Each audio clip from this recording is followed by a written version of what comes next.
یہ عجمی مسلمان عربی نہیں عربی گئے، یہ نوٹ کر لیجئے، اس لیے کہ عربوں کو اللہ نے فضیلت دی تھی، محمد ان میں سے تھے صلی اللہ علیہ وسلم، یہ رتبہ بلند بلا جن کو مل گیا۔ لیکن ساتھ ہی اللہ نے دھمکی بھی دے دی تھی سورہ محمد میں، ان تتولوا یستبدل قوما غیرکم، اگر تم پیٹھ دکھا دو گے اس مشن کو جو ہم نے تمہارے حوالے کیا ہے، تمہیں ہٹائیں گے، کسی اور کو لے آئیں گے۔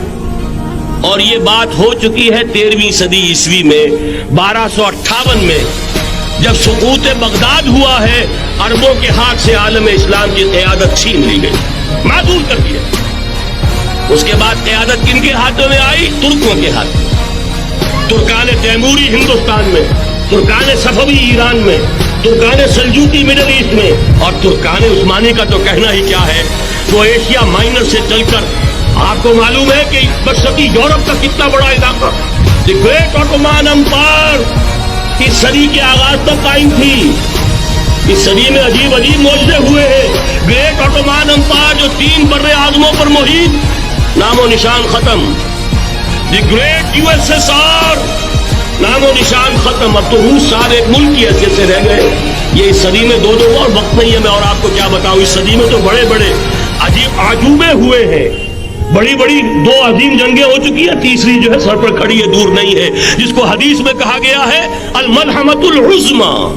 تاریخ انسانی کی عظیم ترین جنگ، اور وہی صلیبی جنگ جس کا آغاز بوسنیا سے ہو چکا ہے۔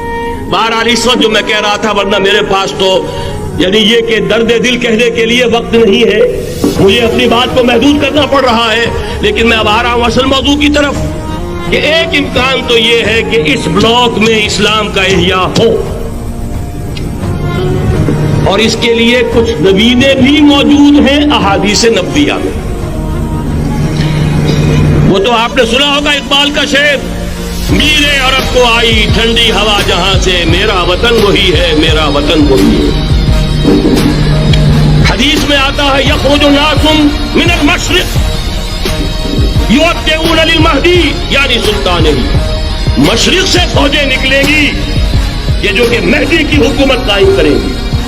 اور یہ ہوں گے حضرت فاطمہ کی نسل ہی سے رضی اللہ تعالی عنہا، لیکن عالم عرب کے اندر پھر ایک طاقت بن کر ابھریں گے، باطل کی قوتوں کے خلاف جہاد کریں گے۔